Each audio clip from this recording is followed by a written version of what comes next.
안녕하세요. DJ 현희입니다. 오늘의 사연 시작해 보겠습니다. 안녕하세요.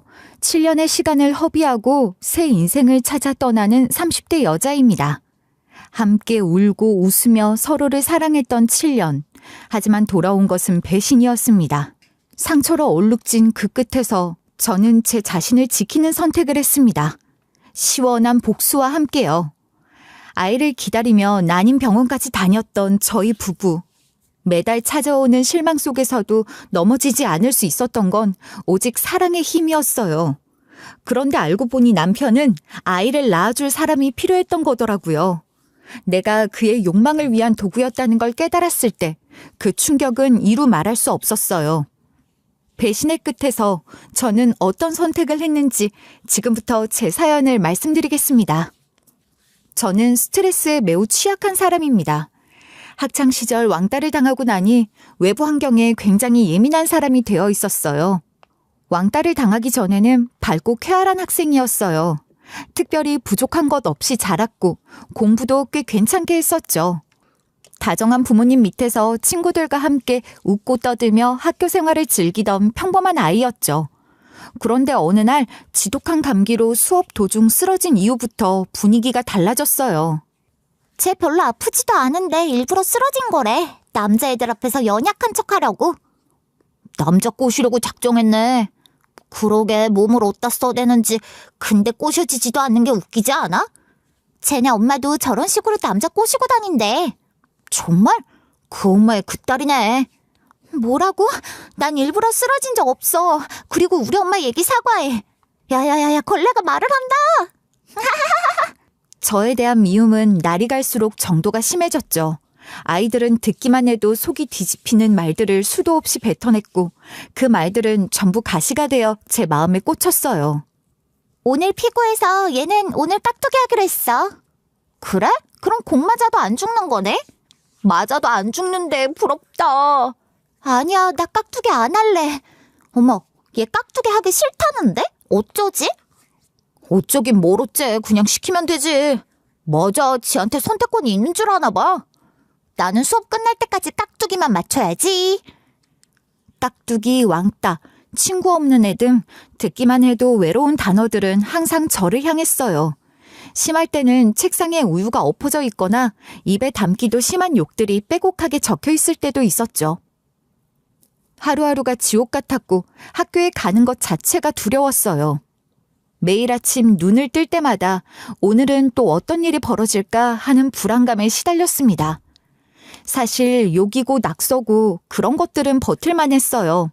시간이 지나면서 어느 정도 무뎌지기도 했고요. 하지만 제가 가장 견디기 힘들었던 것은 바로 사람들의 시선이었어요. 모두가 나를 바라보고 있는 것처럼 느껴졌고 모두가 나를 미워하는 것만 같았죠. 웅성거리는 소리가 모두 저에 대한 험담인 것 같았고 누군가 쳐다보기만 해도 비웃는 것처럼 느껴졌어요.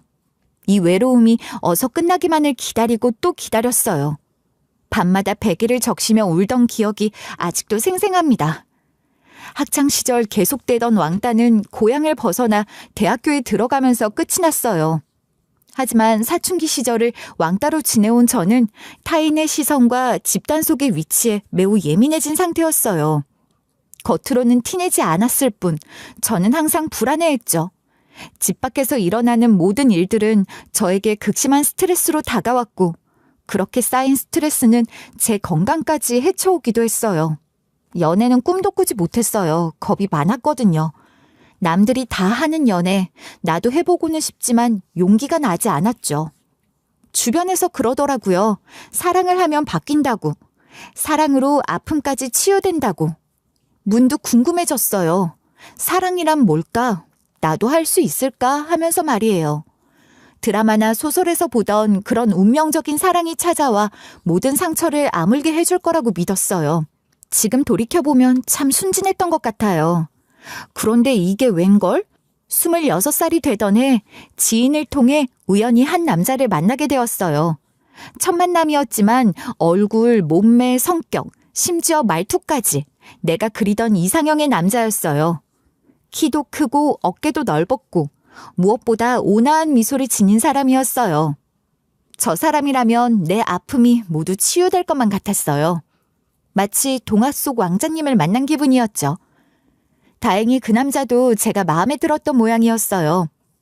짧고 어색했던 첫 만남 이후 수줍은 듯한 데이트 신청이 들어왔고 저희는 금세 가까워졌죠. 첫 데이트 날, 그는 제가 좋아할 만한 조용하고 분위기 있는 카페를 미리 알아두고 데려갔어요. 그리고는 제 말 하나하나를 진심으로 귀 기울여 들어줬죠. 시간이 지날수록 알게 됐어요. 저희는 닮은 점이 참 많다는 걸요. 좋아하는 것도 싫어하는 것도 가치관까지도 신기할 정도로 비슷했어요. 우린 참 잘 맞는 것 같아. 뭐가? 둘 다 독서를 좋아하고 사람 많은 곳보다는 한적하게 산책하는 걸 좋아하고 영화도 액션보단 잔잔한 걸 더 좋아하잖아. 듣고 보니 그러네. 차가운 것보다 뜨거운 걸 더 좋아하는 것도 닮았다. 이런 걸 천생연분이라고 하는 걸까? 우린 그렇게 사랑을 키워나갔고 만나면 만날수록 서로의 매력에 더 깊이 빠져들었어요. 이 사람과의 사랑을 위해 지금까지 살아왔나 싶을 만큼 정말 진심으로 사랑했어요. 비가 오는 날이면 본인 어깨는 다 젖어도 저는 머리칼 하나도 젖지 않게끔 우산을 씌워주고 어쩌다 감기에 걸린 날이면 하루 종일 병간호를 하면서도 차라리 자기가 아팠으면 좋겠다고 말하는 사람이었어요. 그런 모습 하나하나에 마음이 녹았고 어느 순간부터는 이 사람이 내 운명이구나 싶었어요. 이 사람과 있으면 아픈 과거가 생각나지도 스트레스에 시달리지도 않았죠. 의사도 못 고치던 고질병을 치유해주는 세상에 단 하나뿐인 사람이라 믿었어요. 그러던 어느 날 남자친구는 평소와 다른 분위기를 풍기며 나타났어요. 답지 않게 멋지게 꾸며 입고는 근사한 레스토랑에 데리고 가는 거예요. 평소 캐주얼한 옷차림을 좋아하던 남자친구가 정장을 차려입고 나타났을 때부터 뭔가 특별한 일이 있겠다는 예감이 들었어요. 오늘 무슨 날이야? 여기 너무 멋진데? 날은 무슨 날? 그냥 자기 좋아할 것 같아서. 이런 데는 어떻게 찾았대? 분위기 마음에 들어? 열심히 찾아보길 잘했다. 나 이런 데 처음 와봐. 이렇게 근사한 곳에 데리고 와줘서 고마워. 여기 음식도 엄청 맛있대. 그런데 이상하게도 맛있는 음식이 나와도 잘 먹질 못하는 거예요. 무슨 일이 있나 싶었죠. 손도 계속 떨리고 평소와 달리 말수도 적었거든요. 왜 안 먹어? 자기 이런 거 좋아하잖아. 먹고 있어. 자기 많이 먹어. 어디 안 좋아? 손도 좀 떠는 것 같아. 손을 떨긴 누가 떨어. 나 완전 괜찮으니까 걱정하지 마. 땀은 왜 이렇게 흘려? 조금 덥긴 하네. 아무래도 이상한데. 그게 사실 자기한테 하고 싶은 말이 있는데 긴장이 좀 되네. 하고 싶은 말? 뭔데? 말해봐. 한동안 아무 말 없이 머뭇거리던 남자친구는 조심스럽게 주머니에 손을 넣더니 작은 상자 하나를 꺼내 들었어요. 상자를 열자 눈부신 다이아 반지가 반짝였고 결혼해달라며 제 손가락에 반지를 끼워주었죠. 그리고 꾹꾹 눌러 쓴 편지 한 장을 꺼내 떨리는 목소리로 읽기 시작했어요. 그 편지에는 둘이 함께 꾸고 싶은 미래가 고스란히 담겨 있었어요. 어떤 집에서 살고 싶은지, 몇 년 뒤엔 어디로 여행을 가고 싶은지, 어떤 부모가 되고 싶은지까지. 목소리는 떨렸지만 그 진심이 느껴져서 저는 눈물이 날 뻔했어요. 그렇게 낭만적이고 감동적인 프로포즈를 받으며 저는 이 사람이라면 평생 함께해도 후회 없겠다고 믿었죠. 홀린 듯이 남자친구의 청혼을 수락했고 그 순간은 제 인생에서 가장 행복한 순간이었어요. 그렇게 저희는 2년의 연애 끝에 결혼을 하게 되었고 남자친구는 든든한 남편이 되었어요. 적당한 재력, 노후가 준비된 양가 부모님까지 너무나 완벽했죠.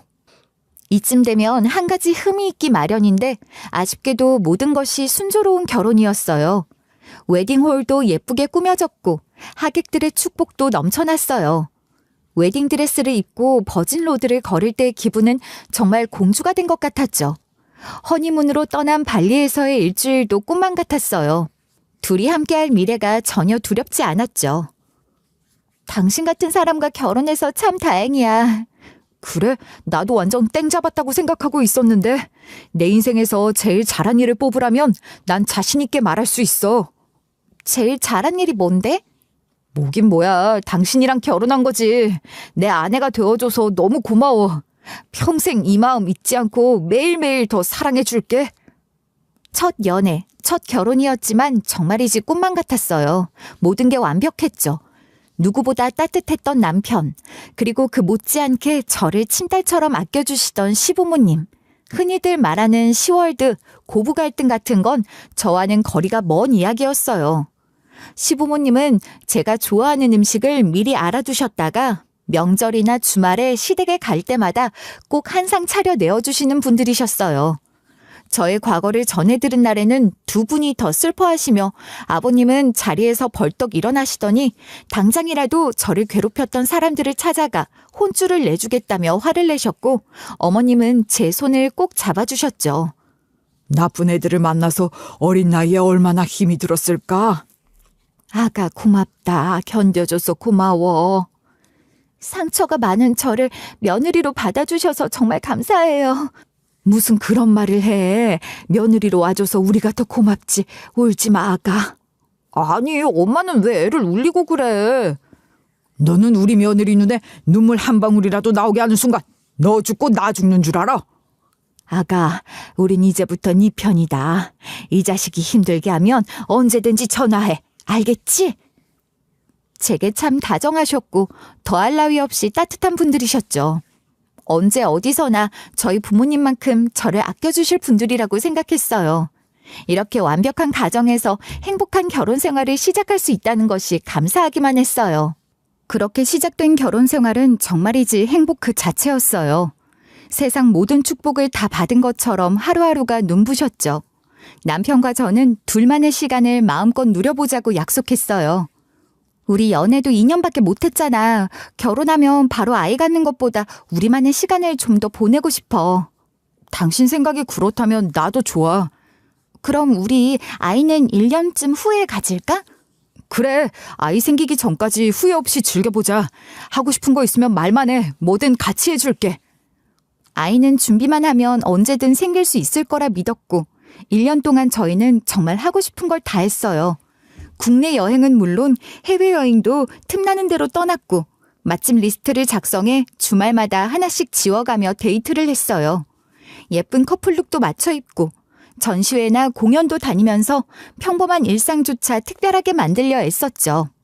퇴근 후 아무 계획 없이 둘이 편의점에 들러 맥주 한 캔씩 사서 동네 공원을 산책할 때면 신혼을 제대로 즐기고 있는 것 같아서 뿌듯하기도 했어요. 아이가 있는 우리는 어떤 모습일까?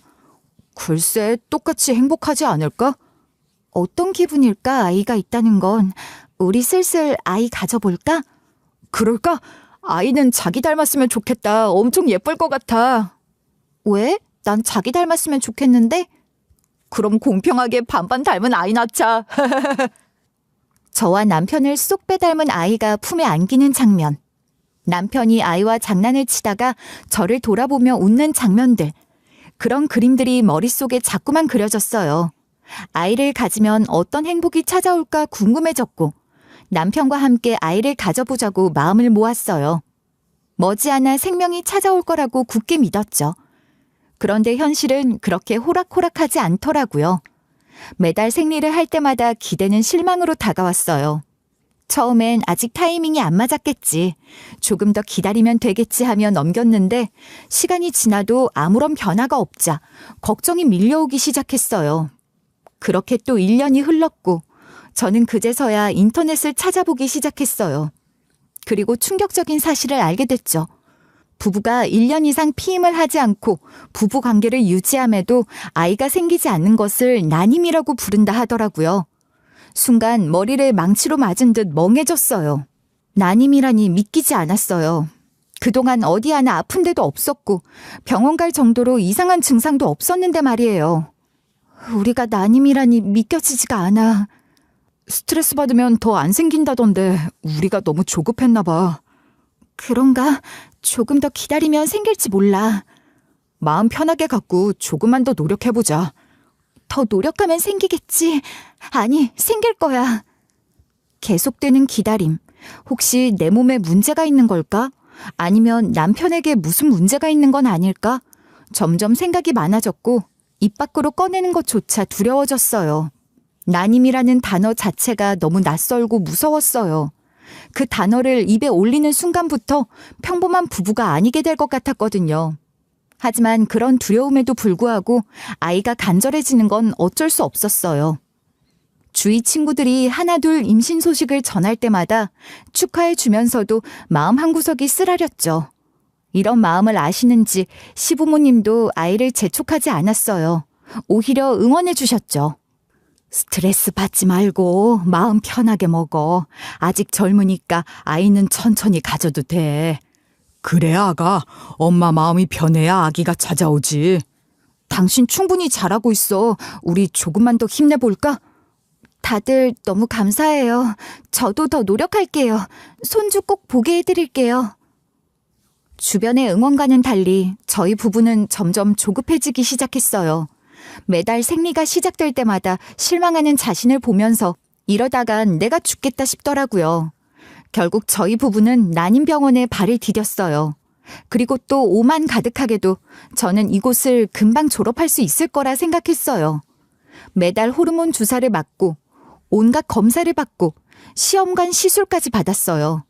주사 맞느라 엉덩이는 멍투성이가 되고, 그런데 그렇게 노력했음에도 불구하고 3년이 지난 시점까지도 저는 난임병원을 졸업하지 못했어요.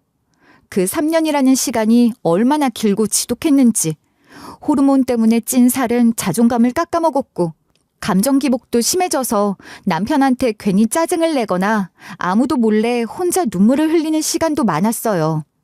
다른 사람들에겐 잘만 찾아가는 아기 천사가 왜 저희 부부에겐 오지 않는지, 병원 대기실에서 임신 소식을 들은 다른 부부들 보면 정말 부럽기도 하고 그러면 안 되지만 질투도 났어요. 그렇게 하루하루 말라갔던 것 같아요. 행복하려고 한 결혼이 전혀 행복하지 않았어요. 매번 시술 실패할 때마다 무너져 내리는 기분이었거든요. 스트레스에 취약한 몸도 아이가 안 생기는데 한몫한 것 같더라고요. 특히 마지막 시험관 시술이 실패했을 때는 정말 세상이 미워지더라고요. 그렇게 간절히 바랐는데, 그렇게 많은 돈과 시간을 투자했는데도 결과는 똑같았어요.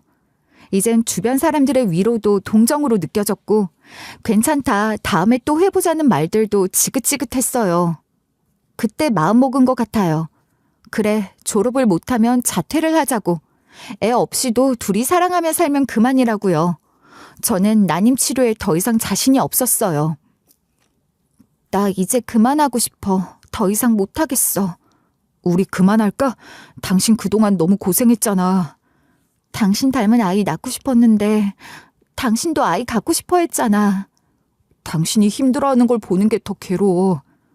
아이가 없어도 괜찮아? 아이가 뭐가 중요해. 우리 둘이 행복하면 됐지. 지쳐버린 저를 이해하듯 남편도 저의 의견을 존중해 주었어요. 시부모님도 너희만 사랑한다면 아무 문제 될 것 없다고 오히려 저희를 위로해 주셨어요. 아이가 뭐가 중요해. 괜찮다, 아가. 너희만 사랑하면 된 거지. 그래, 나는 우리 며느리만 건강하면 됐다. 그동안 몸고생, 마음고생 심했을 텐데 이젠 스트레스 받지 말고 편하게 살아. 우리 며느리 기운나게 오늘은 몸보신이나 하러 갈까? 정말 죄송하고 감사해요. 당신이 죄송할 게 뭐가 있어? 오늘 맛있는 거 먹으면서 다 털어버리자. 당신 기운도 좀 차리고. 그날 다 함께 먹은 장어 맛은 아마 죽어서도 생각날 것 같아요. 정말 맛있었거든요. 그렇게 우린 딩크 부부가 되었고 매달 반복되던 그 스트레스에서 벗어났다는 해방감도 있었지만 한편으로는 큰 허전함도 있었어요. 저희는 그 빈 공간을 서로의 사랑으로 채워갔어요. 차라리 포기하고 나니 난임 치료로 힘들었던 마음은 금방 치유됐죠. 오히려 더 끈끈해진 것 같았어요. 시련을 함께 겪으면서 더 단단해진 관계랄까요? 그저 행복하기만 했어요. 둘이면 충분하다는 생각으로 새로운 인생 계획을 세우기 시작했죠. 둘만의 여행도 더 자주 다니고 취미 생활도 함께하고 아이 없는 삶도 나름 의미 있고 행복할 수 있구나 싶었어요.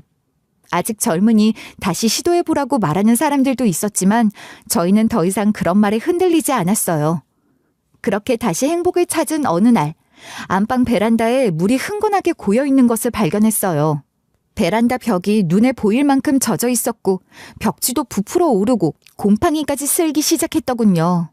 적잖이 골치가 아프겠다 싶었죠. 술이 비며 도배 비며 생각만 해도 머리가 아팠어요. 윗집에서 물이 새나 봐. 별다른 연락 없던 거 보니 윗집에서도 모르고 있는 것 같은데 잠깐 갔다 올게. 당신 여기 있어. 왜 같이 가? 당신 혼자 갔다 괜히 싸우고 오려고? 뭐 좋은 일이라고 같이 가. 안 싸울 테니까 걱정 말고 집에 있어. 가끔 다혈질이 올라오는 남편이었기에 혹시나 싶은 마음에 같이 가자고 했지만 남편은 집에서 쉬고 있으라며 혼자 윗집에 다녀오겠다고 하더라고요.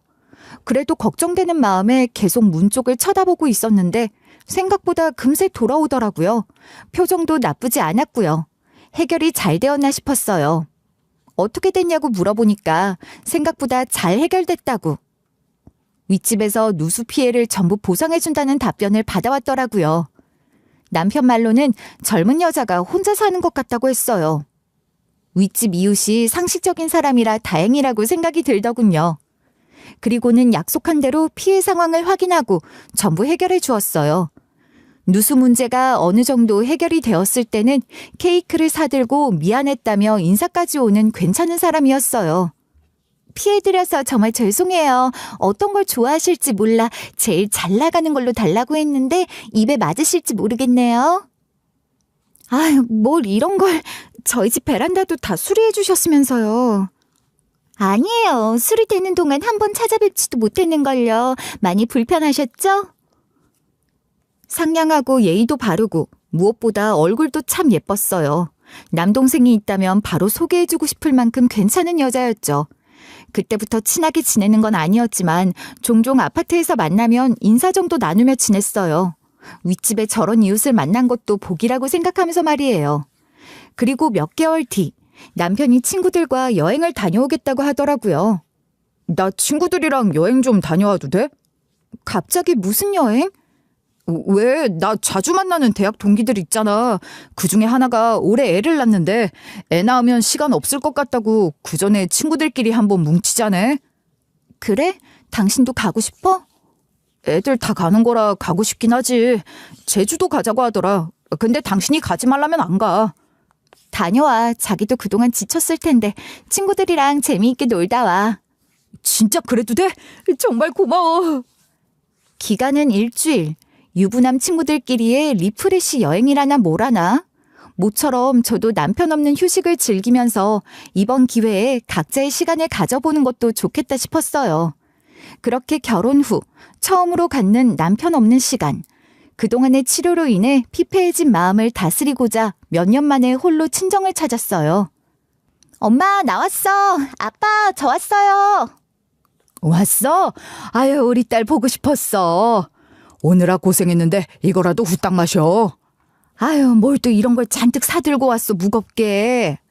오랜만에 엄마 아빠 보는데 어떻게 빈손으로 와. 고기 좀 사왔어. 한우야, 한우. 그리웠던 고향 냄새. 친정문을 열고 들어서는 순간 확 밀려오는 그 냄새. 벌써 마음이 치유되는 기분이었어요. 엄마는 버선발로 나와 고생했다며 등을 토닥여주시고 아빠는 따뜻한 우유 한 잔을 내어주셨어요. 거기서 느껴지더라고요. 저희 부모님도 그동안 나만큼 힘든 시간을 보내며 딸의 행복을 위해 마음 쓰고 있었다는 것을요. 아유, 김서방이 얼마나 잘해주는데 나 잘 먹고 잘 살고 있으니까 걱정하지 말어. 딸 시집 잘 간 거 알잖아. 누가 뭐래? 그냥 궁금해서 그러는 거지. 어머님, 아버님도 얼마나 잘해주시는데 저번에 시댁 갔을 땐 나 먹으라고 직접 토종닭까지 잡아오셨다니까. 저는 괜히 남편과 시댁 자랑을 남발하며 부모님을 다독였어요. 이렇게 사랑받고 있으니 걱정하지 말라고. 제 마음이 잘 전해지길 바랄 뿐이었어요. 엄마가 해주는 밥도 오랜만에 먹고 아빠랑 동네 한 바퀴 돌기도 하고 정말 오랜만에 마음 편히 쉬었어요. 종종 이렇게 남편 없이 혼자 친정에 오는 것도 좋겠다고 생각했죠. 남편 여행 보내길 너무 잘했다 싶었어요. 친정에 온 지 며칠이 지났는지 마음껏 늘어진 저에게 한 통의 전화가 걸려왔어요. 전화를 걸어온 사람은 대학 동문들 모임이 있을 때만 한두 번 만나는 친구였어요. 많아야 1년에 한두 번 기프티콘만 주고받는 사이라서 통화를 해본 적은 거의 없는 친구죠. 이렇게 개인적으로 전화를 걸 정도는 아닌데 처음에는 정말 잘못 눌렀나 싶었어요. 가벼운 농담으로 전화를 마무리할 생각으로 통화 버튼을 눌러 휴대폰을 귀에 가져다 댔어요. 그런데 예상과는 달리 휴대폰 너머로 들려온 목소리는 굉장히 조심스러웠어요. 평소 밝고 쾌활한 친구인데 어쩐지 목소리가 무겁고 말틈엔 한숨 소리도 섞여 있었어요. 무슨 일이 났구나 싶었죠. 여보세요? 혹시 지금 남편이랑 같이 있어?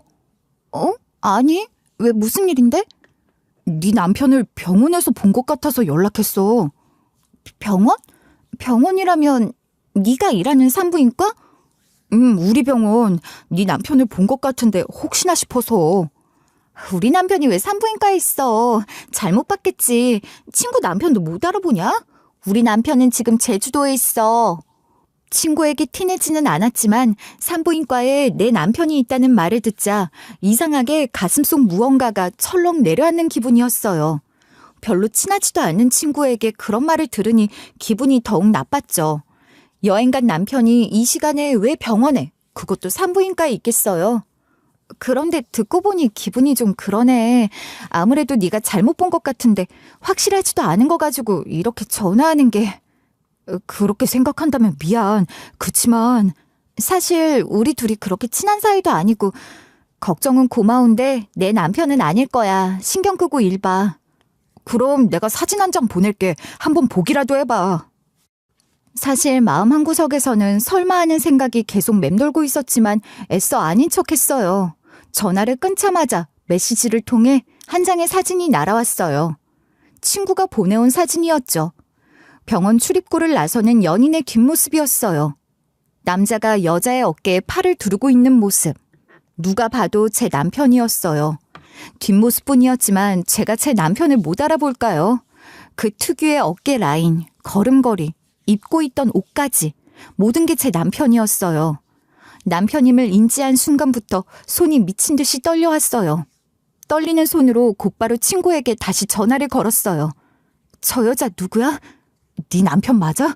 저 여자 누구냐고. 왜 병원에 간 거래? 둘이 어떤 사이야? 병원에 온 환자의 신상을 말해줄 순 없어. 그런데 서로 자기라는 애칭으로 부르더라. 그래서 전화한 거야. 너한테 알려줘야 할 것 같아서. 왜 말을 못 해주는데? 미안해. 자세한 건 말해줄 수 없어. 뒷모습을 찍은 것도 같은 이유고. 내 남편 맞는 것 같아. 그러니까 사실대로 말해줘. 저 여자는 누군데 왜 우리 남편이랑 산부인과에 같이 온 거래? 뭐 임신이라도 했어? 더 해줄 수 있는 말이 없다. 네가 직접 남편한테 물어보는 게 좋을 것 같아. 다 말 못 해줄 거면 처음부터 말하지 말지 그랬어. 내가 궁금한 건 안 알려주면서 속만 더 긁어내는 친구였어요. 전화를 끊고 주방으로 달려가 찬물을 원샷했어요. 이래야만 속이 달래질까 싶었거든요. 그런데 물을 마셔도 계속 속이 답답한 거예요. 제가 한참 스트레스로 힘들어했을 때 증상이었어요. 잊고 있던 고통이라 그랬는지 몇 배는 더 힘들게 느껴지더라고요. 남편에게 전화를 걸어보자 싶었어요. 친구 와이프가 아파서 같이 병원에 간 것일 수도 있으니까요. 말도 안 되는 생각이었죠. 제주도로 여행 간 사람이 어떻게 서울병원에 있을 수가 있어요. 이미 머릿속에서는 수만 가지 시나리오가 떠올랐어요. 하지만 그 어떤 것도 이 상황을 설명할 순 없었죠. 새어나오는 눈물을 참고 평소처럼 남편에게 전화를 걸었어요. 자기 나 보고 싶어서 전화했어? 그치. 여행은 잘하고 있어? 그럼. 근데 제주도 너무 더워서 얼른 집에 가고 싶어. 언제까지 제주도에 있는다고 했지? 내일 모레까지 제주도에 있다가 부산에서 하룻밤 자고 갈 거야. 저번에 말해줬잖아. 맞다 그랬지. 미안 깜빡 까먹었네. 오랜만에 친구놈들이랑 이렇게 여행 오니까 너무 재밌다. 보내줘서 고마워. 자기는 별일 없어? 장모님 장인어른이 맛있는 거 많이 해주셨어? 잘해주지. 근데 목소리가 왜 이렇게 안 좋아? 자다 일어나서 그런가? 낮잠 잤거든. 잘했네. 자기도 푹 쉬는 것 같아서 다행이다. 아, 얼른 집에 가서 자기가 해준 집밥 먹고 싶다. 좀만 기다려. 나 금방 갈게. 새빨간 거짓말. 조금 전까지 산부인과에 있었으면서 어떻게 이렇게 태연하게 거짓말을 할 수 있을까요? 목소리 하나 떨지 않고 평소와 똑같이 말하는 남편. 정말 소름이 끼치더군요. 무슨 말을 뱉었는지도 모르게 서둘러 전화를 끊고는 그대로 식탁 옆에 주저앉아 버렸어요. 다리에 힘이 풀려서 서 있을 수가 없었어요. 어머, 너 왜 그래? 아, 너무 누워만 있었나? 다리에 힘이 막 풀리네. 아픈 건 아니지? 아프긴 왜 아파. 나이 들어서 그렇지 뭐. 이게 엄마 앞에서 못하는 소리가 없어. 내 행복만을 바라는 부모님께 이 사실을 알릴 순 없었어요. 특히 제가 과거에 힘들어했던 걸 아시는 분들이라 더욱 걱정하실 게 뻔했죠. 일단은 나 혼자만 알고 있자고 마음먹었어요. 엄마, 나 올라가 봐야 할 것 같아. 일주일이나 있겠다더니 왜 벌써 가? 중요한 약속이 있는 걸 깜빡했네. 그렇다고 그냥 가? 아니 아빠 너 맛있는 거 해준다고 시장 갔는데 저녁이라도 먹고 가. 미안, 지금 가봐야 해. 아빠한테도 미안하다고 전해줘. 금방 또 내려올게. 무슨 일 있는 건 아니지?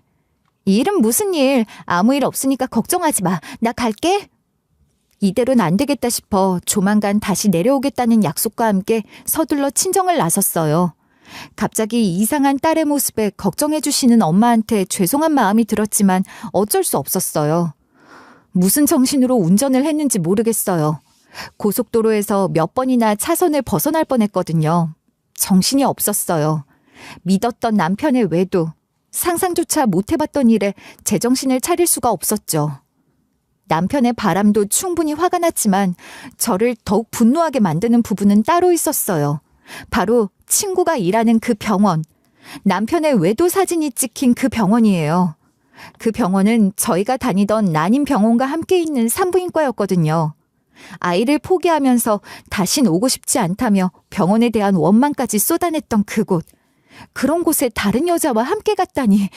나쁜 놈, 고르긴 잘 골랐네. 나는 절대 출몰하지 않을 안전한 병원일 테니까. 정말 치밀하다는 생각과 함께 정말 배신감에 숨도 잘 쉬어지지 않더군요. 집 주차장에 주차를 끝내고도 한참을 내리지 못하고 차에 앉아 있었어요. 손은 운전대 위에서 꼼짝도 못하고 온몸은 얼어붙은 사람처럼 굳어 있었죠. 집에 들어갔다가 혹시라도 남편의 불륜 현장을 눈으로 직접 목격하게 되면 어쩌지? 그런 생각이 머리를 떠나지 않았어요. 머릿속으로는 온갖 최악의 상황이 그려졌죠. 상상만 해도 끔찍했어요. 제발 집에는 없길 바라는 마음으로 차에서 내려서 집으로 향했어요. 아파트 로비에 들어서는데 다리가 후들후들 떨리더라고요. 미친 듯이 쿵쾅거리는 심장은 목 끝까지 올라오는 느낌이었어요. 엘리베이터에 올라타 저희 집이 있는 13층 버튼을 눌렀어요. 그리고 문이 닫히려던 그 순간 갑자기 다시 문이 열리며 한 여자가 올라탔고 14층을 누르더군요. 윗집 여자였어요. 늘 밝게 인사하던 친절한 얼굴이었죠. 너무 힘들지만 그래도 이웃을 만났으니 살짝 고개를 숙여 인사를 건넸어요. 그런데 사진 속 내 남편과 함께 병원을 나서던 그 여자와 착장이 똑같더라고요. 베이지색 가디건에 하늘하늘한 하얀 치마. 엘리베이터 안 거울에 비친 윗집 여자의 모습을 자세히 봤어요. 키도 비슷하고 체형도 비슷했어요. 웨이브 펌을 한 긴 머리에 한쪽으로 넘긴 스타일마저 사진 속 여자와 너무 닮았어요. 아니, 이건 그냥 같은 사람이었어요. 좁은 엘리베이터 안 윗집 여자에게 풍겨온 향수 냄새가 코를 스쳤어요. 은은하면서도 달콤한 익숙한 냄새였죠. 바로 그 향수. 어느 날 남편이 저한테 잘 어울릴 것 같아서 샀다며 선물했던 바로 그 향수 냄새요. 헛웃음이 나더라고요. 남편의 바람 상대가 하필이면 윗집 여자라니. 13층에 도착했을 때 내리면서 한 번 더 돌아봤는데 저를 보고 있더라고요. 그 시선이 뭔가 의미심장했어요. 조롱 섞인 눈빛이 느껴졌어요. 승리의 메시지를 보내는 듯 했죠. 그때 확 머리끄덩이라도 잡을 걸 그랬나 봐요. 아직도 그때만 생각하면 부들부들 떨려요. 상냥하고 예의 바른 사람인 줄 알았는데 역시 사람은 겪어봐야 안다는 말이 괜히 있는 말이 아니더군요. 쿵쾅거리는 심장을 부여잡고 가까스로 집에 들어왔어요. 비밀번호를 누르는 손도 사시나무 떨리듯 떨리더라고요. 제 생에 다시는 겪고 싶지 않은 느낌이었어요. 현관문을 열고 들어서는 순간엔 집안이 너무 조용해서 오히려 무섭게 느껴지더라고요. 평소와 다르게 썰렁함만 느껴지는 집. 엊그제까지만 해도 따뜻하다 못해 뜨거웠던 둘만의 공간이었는데 말이에요. 신발을 벗고 거실로 들어가면서도 계속 주변을 두리번거렸어요. 혹시 내가 없는 사이 윗집 여자의 흔적이 집에 묻었을까 싶어서요. 다행히도 걱정하는 일은 일어나지 않았어요. 소파에 앉아 친구가 보내온 사진을 다시 열어보았어요. 휴대폰 속 사진을 확대해서 구석구석 살펴봤어요. 아니길 바랐지만 같은 사람임을 확신할 수 있었죠. 윗집 여자가 내 남편의 외도 상대라니. 지난번 케이크를 사들고 왔을 때를 떠올려 봤어요. 케이크를 건네주며 간단한 통성명과 함께 동네 유치원에서 교사로 일한다며 상냥함을 늘어놓던 사람이었는데 상냥함 뒤로 가정에 있는 남자와 외도를 저지르고 있었다니 세상에 정말 믿을 사람 하나 없더군요. 하긴 믿었던 남편한테도 배신당한 마당에 누가 누굴 믿을까요? 누수로 윗집을 찾아갔던 그때부터였을까요? 아니면 그 전부터였을까요? 케이크를 가져온 것도 사실은 핑계였던 건 아닐까요? 생각하면 할수록 속에서 천불이 끓어올랐어요. 이젠 남편이 기다려졌어요. 빨리 이 상황을 끝내고 싶었죠. 외도의 증거를 더 모아야 할까? 혹시 내가 착각한 건 아닐까? 아니면 시부모님께 먼저 알려야 하는지, 변호사를 찾아가야 하는지. 처음 겪는 황당한 일에 하루 종일 머릿속이 복잡하더라고요. 쌓여가는 스트레스에 머리가 핑핑 돌더군요. 쓰러질 것만 같았어요. 며칠 후 남편이 돌아왔어요. 남편이 돌아오자마자 남편의 차키를 들고 집을 나섰어요. 뭐야, 나 방금 왔는데 어디가? 나 안 보고 싶었어? 친구 미정이가 급하게 잠깐 보자네. 금방 갔다 올게. 급한 일이래? 조금 있다가 가면 안 돼? 미안, 금방 갔다 올게. 알겠어. 근데 자기 차는 어쩌고? 아, 내 차에서 무슨 냄새가 나더라. 냄새 빠질 때까지 자기 차 좀 쓸게. 그래. 운전 조심하고 금방 와야 해. 평소에도 서로의 차를 자주 바꿔 탔기에 별 의심 없이 키를 내어주더군요. 자상한 남편의 모습에 소름이 끼쳐 헛구역질이 나올 정도였어요. 지하에서 남편의 차를 찾아 무작정 시동을 걸었어요. 그리고는 한적한 곳에 차를 대고 블랙박스 영상과 내비게이션 기록을 뒤졌어요. 내가 의심할 거라고는 상상도 못했는지 아무것도 지우지 않았더라고요. 블랙박스엔 영상 기록이 차고 넘쳤어요. 차를 그렇게 자주 바꿔 탔는데 이걸 이제야 열어보다니 저도 참 바보 같죠. 아마 남편은 이미 알고 있었는지도 몰라요. 숨기는 노력조차 안 해도 될 만큼 제가 자기를 믿고 있었다는 것을요. 아파트 지하 주차장에서부터 윗집 여자를 태워 드라이브도 하고 병원도 가고 카페에서 다정하게 대화하는 모습까지 블랙박스엔 둘만의 데이트 행적이 고스란히 남아있었어요. 특히 충격적이었던 건 병원에서 나오면서 서로 손을 꼭 잡고 있는 모습이었어요. 정말 역겨웠어요. 어떻게 이런 짓을 할 수 있을까요? 분노와 배신감에 영상을 보는 내내 눈물이 나더군요. 정신을 차리고 집에 돌아와 거실 소파에 앉아있는 그 사람에게 산부인과에서 찍힌 사진과 블랙박스 영상을 보여줬어요. 이게 뭐야? 해명해봐. 이게 뭔데? 뭐긴 뭐야. 네 불륜 증거지. 미안해. 한다는 말이 겨우 미안해? 그게 다야? 그동안 나를 속이고 온갖 더러운 짓은 다 하고 다녔으면서 미안해? 그게 다냐고! 그 새끼의 첫 마디는 사과였어요. 그런데 진심은 하나도 느껴지지 않았죠. 미안하다면 끝이냐고 제가 울먹이며 소리쳤어요. 그랬더니 한마디 하더군요. 아이를 갖고 싶었어. 아이가 갖고 싶었다고? 그럼 말을 하지 그랬어. 치료 더 해보자고. 언제는 둘만 있어도 좋다며. 3년 동안 나도 얼마나 힘들었는지 알아? 당신 치료받는 동안 옆에 있던 나도 지쳐갔었다고. 아이는 기약이 없지. 당신은 점점 예민해져만 가지. 나도 힘들었다고. 그래서 선택한 게 고작 바람이었니? 미안하지만 이미 당신한테 마음 떠난 지 오래야. 난 그 여자를 사랑해. 난임으로 힘들었던 시간, 그 시간들이 지옥이었다고 하네요. 저도 같은 지옥에 살았는데 말이에요. 남편의 마음은 이미 저를 떠났다고 했어요. 아이를 낳지 못하는 내가 여자로 보이지 않았던 걸까요? 누수로 윗집을 찾아갔을 때 그 여자가 눈에 들어왔어. 그 후 몇 번 대화를 나누다 보니 서로 사랑에 빠졌어. 좋았니? 나 말고 다른 여자가 그렇게 좋았냐고. 당신과는 달랐어. 유치원 교사인 그녀는 당신과는 다르게 아이를 사랑하는 사람이었다고. 나도 아이 좋아해. 그런데 안 생기는 걸 나더러 어떡하라고. 당신도 알잖아. 내가 얼마나 노력했는지. 임신했어. 뭐라고? 다시 말해봐. 방금 뭐라고 했어? 우리 둘 사이에 아이가 생겼다고. 안 그래도 조만간 얘기하려고 했는데 우리 이혼하자. 몇 년을 고생해도 생기지 않던 아이가 그 여자에겐 왜 그렇게 쉽게 생긴 건지 하늘이 원망스럽더라고요. 두 사람과 태어날 아이를 위해 이혼을 해달라고 하더군요. 이혼해주면 위자료도 챙겨줄 테니 깨끗하게 정리하자면서요. 도저히 혼자서는 마음을 추스릴 수 없어 시부모님께 전화를 드렸어요. 그동안 당신의 딸처럼 저를 생각했으니 제 편에 서서 남편을 혼내주길, 다시 예전으로 돌아갈 수 있게 따끔하게 일러주길 바랐어요. 하지만 이것도 제 오만이었죠. 서로 상처만 더 깊어질 텐데 아가 그냥 깨끗하게 정리하는 게 어때? 네?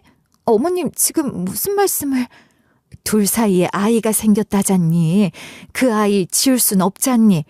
아마 네 시아버지도 같은 생각일 거다. 아니 어머님 아들이 바람을 피웠다고요. 그것도 윗집 여자랑요. 아가, 너한테는 미안한 일이지만 모두를 위해 떠나줬음 해. 시부모님의 반응은 예상과 달랐어요. 아닌 척했지만 내심 손주를 바라고 계셨나 봐요. 이미 그들에게 며느리는 내 아들의 새끼를 품은 그 여자가 되어 있더라고요. 그날 밤 정말 많이 울었어요. 남편의 배신도 배신이지만 그동안 부모님처럼 여겼던 시부모님까지 등을 돌리니까 정말 세상에 혼자 남겨진 기분이었어요. 그러다 문득 걱정스러운 표정으로 저를 보냈던 부모님이 생각났어요. 부모님이 이런 저를 보면 어떤 생각을 하실까? 얼마나 힘들어 하실까? 정신이 번쩍 차려지더라고요. 마음을 굳게 먹자 싶었죠. 저쪽이 원하는 이혼도 해주기로 마음먹었어요. 하지만 이렇게 된 이상 저도 칼춤 한번 쳐야겠다 싶었어요. 사실 이혼만 조용히 해줄 수도 있었지만 가장 용서할 수 없었던 것은 제가 어떤 마음으로 병원에 다녔는지 알면서 그 병원에 상간녀를 데려갔다는 거예요. 심지어 임신을 한 상태로 그곳에서 초음파 검사까지 받았다니.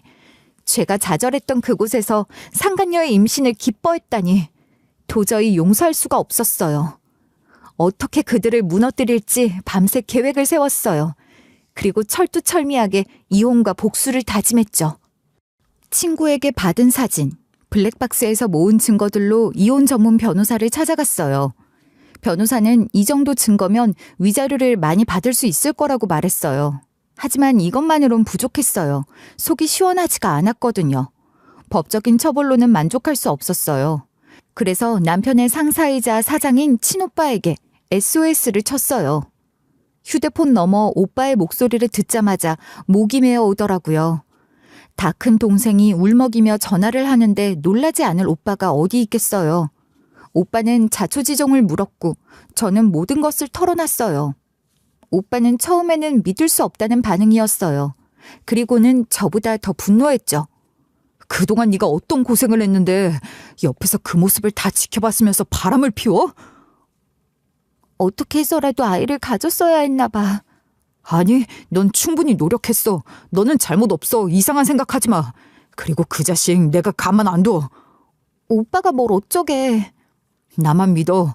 너 울린 죗값 치르게 해야지. 아주 단단히 혼내줄게. 사실 남편은 작년에 잘 다니던 회사를 그만두고 친오빠가 운영하는 사업체에 들어갔어요. 매제가 들어온다니 기존보다 연봉을 2배나 올린 파격적인 채용이라 고민할 거리가 안 됐었거든요. 일도 편했고 무엇보다 오빠가 난임 치료를 받는 저희 사정을 잘 봐줘서 남편은 더욱 편하게 회사를 다닐 수 있었죠. 그야말로 꿀의 직장이었답니다. 하지만 꿀의 직장이 지옥의 전 직장으로 바뀌는 건 한순간이었어요. 오빠는 그동안 남편이 저지른 크고 작은 사고들을 모으고 모아 해고와 함께 폭탄을 던졌어요. 알고 보니 야금야금 법인카드를 개인 용도로 사용하기도 하고 출장과 외근을 핑계로 하는 근무 태만도 적지 않았던 모양이에요. 사실 전부터 좀 이상하다 싶었는데 네 남편이라서 눈 감아준 거였어. 와이프 오빠네 회사라고 편하게도 다녔나 보네. 오빤 그동안 알면서도 참아준 거야? 남편이라고 내가 너무 무관심했네. 미안해. 오빠한테도 폐를 끼쳤어. 무슨 소리를 해. 관리 안 한 내 잘못이지. 그래서 어떻게 하게? 이거 모두 법적으로 처리할 거야. 아는 변호사한테 이미 자문도 구했어. 남편이 그동안 저지른 행위들, 형법에 따르면 징역 또는 몇 천만 원의 벌금형에 처해지는 죄라고 하더라고요. 회사에 끼친 손해배상도 받아낼 거라는데 꼬숩다 생각했어요. 저는 여기서 멈추지 않았어요. 상간녀한테도 갚아줘야죠. 윗집 여자가 유치원 선생이라는 것에 초점을 맞췄어요. 교육자라는 직업을 가진 사람이 불륜을 저질렀다는 게 더 큰 문제가 될 수 있겠더라고요. 저는 그 여자가 다니는 유치원에 민원 제보를 넣었어요. 해당 유치원 선생님이 불륜을 저지르고 있다고, 그런 선생에게 아이들을 맡길 순 없다는 이야기와 함께 적극적인 조치를 취해달라 말했죠. 그리고 파급력이 있다는 지역 맘카페, 학부모 커뮤니티에 가입해 마치 소문을 들은 척 글을 올렸어요. 모 유치원 교사의 불륜이라는 자극적인 소재는 일파만파 퍼져갔고 윤리적 문제를 안고 있는 교사에겐 아이들을 맡길 수 없다는 학부모 의견이 쏟아졌어요. 그리고 네티즌 수사대는 얼마 지나지 않아 그녀를 특정했고 SNS 계정까지 찾아냈어요. 그 여자의 일상 사진들, 내 남편과의 데이트 사진들까지 모든 게 공개되었죠. 극성 엄마들은 유치원 앞에서 불륜녀 해고라는 피켓을 들고 작은 시위를 벌이기도 하고, 격분한 학부모 중 한 명은 그녀 퇴근 시간에 맞춰 계란까지 던졌다고 해요. 머리에 날계란을 얹고 도망치듯 걸어가는 모습은 사진으로 박제되어 불륜을 저지른 유치원 교사의 최후라는 제목으로 지역 커뮤니티를 뜨겁게 달궜어요. 그 사진을 보니 꽤나 속이 시원하더라고요. 유치원 사이에서도 그녀에 대한 소문이 돌아 그 어느 유치원에서도 그녀를 받아주지 않았어요. 교육 업계가 생각보다 좁은지 한번 문제가 되면 다른 곳에서도 기피하게 된다고 해요. 아마 꽤 오랫동안 일자리를 구하지 못할까 싶어요. 정말 통쾌해요. 엘리베이터에서 저를 비웃듯이 쳐다보던 그 눈빛을 아직도 잊을 수 없거든요. 이렇게 몇 배로 돌아올지 몰랐겠죠. 이젠 전 남편이 되어버린 그 새끼도 이렇게까지 무너질 거라곤 생각하지 못했을 거예요. 곧 태어날 아이와 행복한 미래만 그렸을 테니까요. 저는 두둑한 위자료와 함께 다시 솔로가 되었어요. 그리고 결혼 전보다 훨씬 더 자유로운 인생을 살고 있죠. 아침에 일어나서 뭘 할지, 어디 갈지, 뭘 먹을지 그저 마음 가는 대로 누구 눈치 볼 필요도 없고 허락받을 필요도 없어요. 이런 자유와 행복을 느껴본 적이 있을까 싶어요.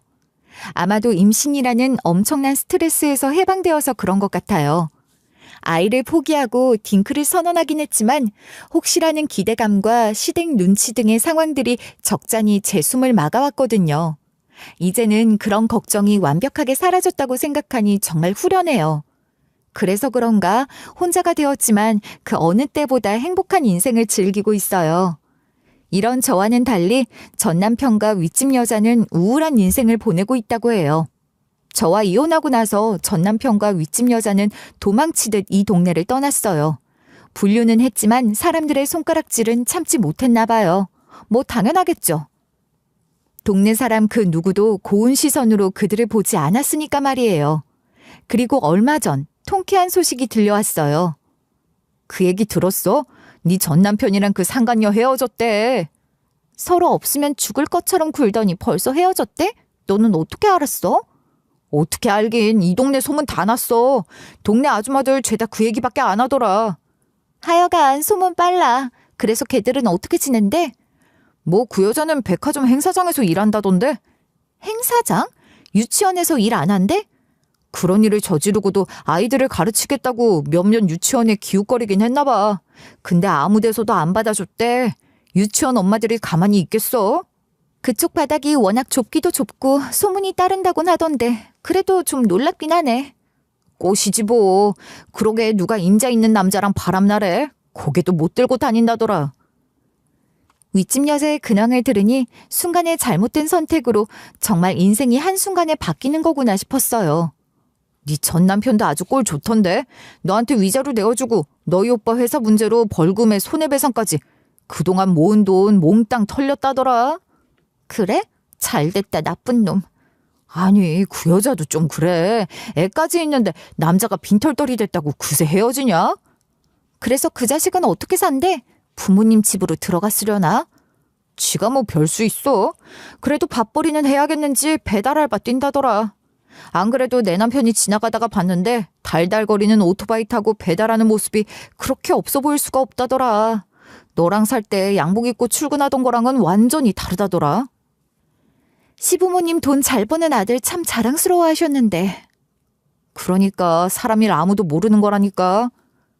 우리 어머님 아버님 체면이 말이 아니시겠네. 우리 어머님 아버님은 무슨 이혼한 지가 언젠데 거기도 뭐 뿌린 대로 거두는 거지. 그 둘 사이에서 나온 애도 네 전 남편이 떠맡았다더라.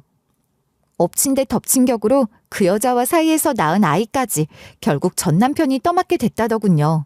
그런데 더 기가 막힌 건 키울 능력도 없고 애정을 줄 마음도 전혀 없다며 아이를 두고 떠나버렸다는 거예요. 결국 그 모든 짐은 전 남편과 시부모님께 고스란히 넘어갔고 말끔했던 외모와 자존심도 사라지고 이제는 초라하고 볼품없이 살아간다고 하더라고요.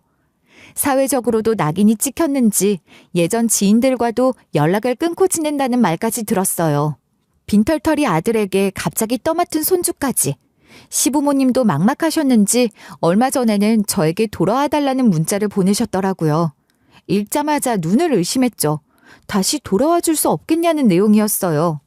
한참을 그 문장을 바라보다가 욕이 목적까지 치밀었어요. 대답할 가치도 없었죠. 아들이 저지른 일은 생각도 안 하고 손주 키우기 버거우니까 저를 다시 부르다뇨. 다시 돌아와 달라는 그 말이 얼마나 역겹던지. 제 자식도 아닌데 말이에요. 저를 얼마나 만만하게 봤으면 그런 문자를 보냈을까요? 없던 정까지 다 떨어지는 순간이었어요. 같이 살던 집도 주저없이 정리했어요. 그쪽 사람들과는 앞으로 어떤 일로도 엮이고 싶지 않았거든요. 그래서 오늘은 아예 휴대폰 번호도 바꿨어요. 이것저것 신경 쓸 게 많을 것 같아 번호만은 바꾸지 않겠다고 버티고 있었는데 막상 바꾸고 나니 마음이 어찌나 홀가분하던지요. 그 사람들과 인연을 모조리 끊어내겠다는 생각에 속이 시원하더군요. 아마 누군가는 그동안의 정이 있는데 너무 매정한 거 아니냐며 저를 욕하는 사람도 있겠죠. 하지만 저는 그렇게 생각하지 않아요. 이 모든 건 자업자득이에요. 피해는 제가 받고 상처도 제가 받았고 시간을 허비한 것도 저예요. 그런데 왜 제가 그들에게 관대해져야 하죠? 억울한 건 오히려 저잖아요. 연애 2년, 결혼 5년, 총 7년이라는 시간을 통째로 버린 거나 마찬가지인데요. 솔직히 말하면 7년의 시간을 잃고 얻은 상처는 아직 완전히 치유되지 않았어요. 아무렇지 않은 척 살아가지만 문득문득 가슴이 아프고 눈물이 쏟아질 때도 있어요. 진심으로 사랑한 만큼 잊혀지는데도 시간이 걸리겠죠. 하지만 후회한다고 달라지는 건 없으니까 이제 그냥 이 시간을 즐기며 살아보려고 해요. 인생은 길게 봐야 한다고 하잖아요. 물론 7년을 허비했지만 저는 아직 젊어요. 할 수 있는 일도 하고 싶은 일도 많답니다. 그동안 잘 챙기지 못했던 저희 부모님도 이제 제대로 챙겨보려 해요. 누구보다 저를 위해 애써준 오빠에게도 진심 어린 보답을 하고 싶고요. 그리고 가장 중요한 것, 저도 이제 진짜 저를 위한 삶을 살아보려고 해요. 이 시련을 겪으면서 한 가지 깨달은 점이 있어요. 우리는 모두 자기 자신을 지켜야 할 이유가 있다고 생각해요. 어떤 아픔을 겪더라도 어떤 상처가 있더라도 나를 지킬 사람은 오로지 나 자신이거든요. 그 과정이 순탄하지만은 않았지만 저는 끝내 제 자신을 지켰다고 생각해요. 힘든 학창 시절을 견디고 사회생활에서 치인 날들을 버텨내고 남편의 외도 속에서도 제가 저를 버리지 않았다는 것, 그게 저는 가장 중요한 의미라고 생각해요. 이 사연을 듣는 여러분들도 그 어떤 어려움 속에서도 당신을 지켜낼 수 있길 진심으로 응원합니다. 당신이 당신을 지키는 그 힘, 그게 결국 여러분을 다시 살게 할 거예요. 긴 이야기 들어주셔서 감사합니다.